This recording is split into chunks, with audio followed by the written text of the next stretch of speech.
বাজারে এখন প্রচুর পরিমাণে আমলকি পাওয়া যাচ্ছে। সারা বছর সংরক্ষণ করে রাখার মতন আমি দুটো আমলকির রেসিপি নিয়ে চলে এসেছি। একটা আমলকির আচার আর একটা আমলকির ক্যান্ডি।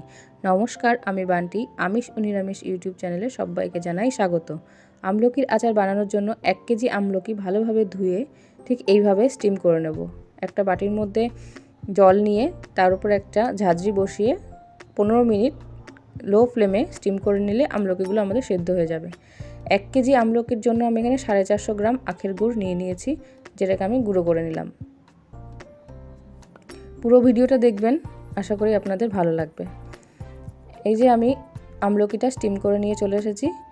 আমলকিটা খুব ভালোভাবে সেদ্ধ হয়ে গেছে। তারপরে ঠান্ডা হওয়ার পরে বীজগুলোকে ছাড়িয়ে নেব। সবগুলো বীজ আমি ছাড়িয়ে নিয়ে চলে আসছি। এই যে সব বীজ ছাড়িয়ে নিয়েছি। এবার প্যান গরম করে আমি এখানে 3 টেবিল চামচ সর্ষের তেল গরম করছি। আমলকির আচারের জন্য আমি এখানে 3 টেবিল চামচ তেল গরম করে দিয়ে দিয়েছি 1 টেবিল চামচ মৌরি, হাফ টেবিল চামচ মেথি, হাফ টিস্পুন হিং, আর দিয়ে দেব গ্রেট করে রাখা আদা 2 টেবিল চামচ।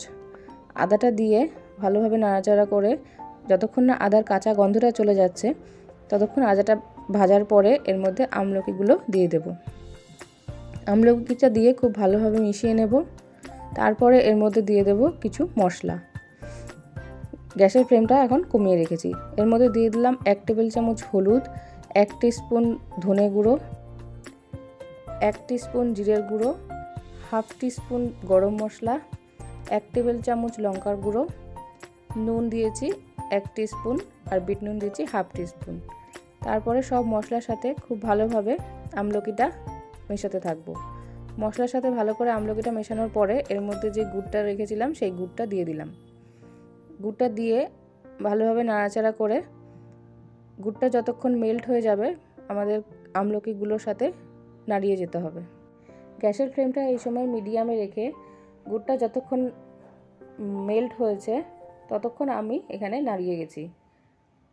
গুড়টা আস্তে আস্তে যখন শুকিয়ে আসবে তার ততক্ষণে আমলকির ভেতরে মশলার ফ্লেভারটা আর গুড়ের ফ্লেভারটা খুব ভালোভাবে ঢুকে যাবে। তারপরে গুড়টা যখন ঠিক এইরকম পজিশনে চলে আসবে, ঠান্ডা হওয়ার পরে এটা আরেকটু গাঢ় হয়ে যাবে। দেখলেই বোঝা যাচ্ছে এখন আমাদের আমলকির আচারটা একদম তৈরি। এটা ঠান্ডা হওয়ার পরে একটা কাচের জারে ভরে রেখে দিতে হবে। 3 দিন পরে এটা খাওয়া যাবে। এবার আমলকির ক্যান্ডি তৈরি করতে চলে আসলাম। ঠিক ওই প্রসেসে সেদ্ধ করা আমলকিগুলোকে মিক্সির জারে ঢেলে পেস্ট বানিয়ে নিতে হবে, একটা মিহি পেস্ট বানিয়ে নিতে হবে। এই যে মিহি পেস্ট আমি বানিয়ে নিয়ে চলে এসেছি, ঠিক এরকম হবে। তারপরে প্যানটা বসিয়ে প্যান গরম করার দরকার নেই, এর মধ্যে ওই আমলকির পেস্টটা ঢেলে দেব। আমলকির পেস্টটা এর মধ্যে আমি ঢেলে দিচ্ছি। তারপরে নাড়াচাড়া করব 2 মিনিট। 2 মিনিট নাড়াচাড়া করার পরে এর মধ্যে দিয়ে দেব চিনি। যতটা পরিমাণ আমলকি এখানে আমি নিয়েছি ঠিক ততটা পরিমাণই চিনি আমি এখানে নিয়েছি। আমি এখানে 800 গ্রাম আমলকি নিয়েছি আর 800 গ্রাম চিনি আমি এখানে ব্যবহার করেছি। তারপরে যতক্ষণ না চিনিটা মেল্ট হচ্ছে ততক্ষণ নাড়াচাড়া করে যেতে হবে। এর মধ্যে দিয়ে দিয়েছি হাফ টিস্পুন রেগুলার নুন আর হাফ টিস্পুন বিট নুন। এটাকে দিয়েও ব্যাস এবার ভালোভাবে নাড়াচাড়া করতে হবে। একটু সময় নিয়ে ভালোভাবে আমলকিটা নাড়িয়ে যেতে হবে যতক্ষণ না এটা একটা টাইট ভাব আসছে।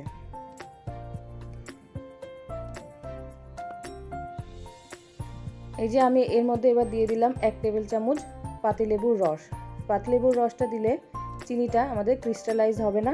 আর দিয়ে দিলাম 1 চামচ কর্নফ্লাওয়ার 1 চামচ জলের সাথে গুলে এখানে দিয়ে দিলাম, তাহলে একটা ভালো বাইন্ডিং আসবে। তারপরে ভালোভাবে নাড়াচাড়া করে এখানে দিয়ে দিলাম হাফ টিস্পুন ঘি। একটু ঘিটা দিলে একটা শাইন আসবে। তারপরে আবার এরকম সেম প্রসেসে নাড়াচাড়া করে যেতে হবে, একটু সময় নিয়ে নাড়াচাড়া করে যেতে হবে। তারপরে যখন দেখব যে আমলকির পেস্টটা আমাদের কড়াইটা ছেড়ে আসছে, ঠিক এরকম পজিশনে যখন চলে আসবে তখন একটা থালার মধ্যে আমি তেল ব্রাশ করে নিয়েছিলাম, এই আমলকির কাঠটা এর মধ্যে ঢেলে দিলাম। এবার চেষ্টা করব সমানভাবে স্প্রেড করে দিতে।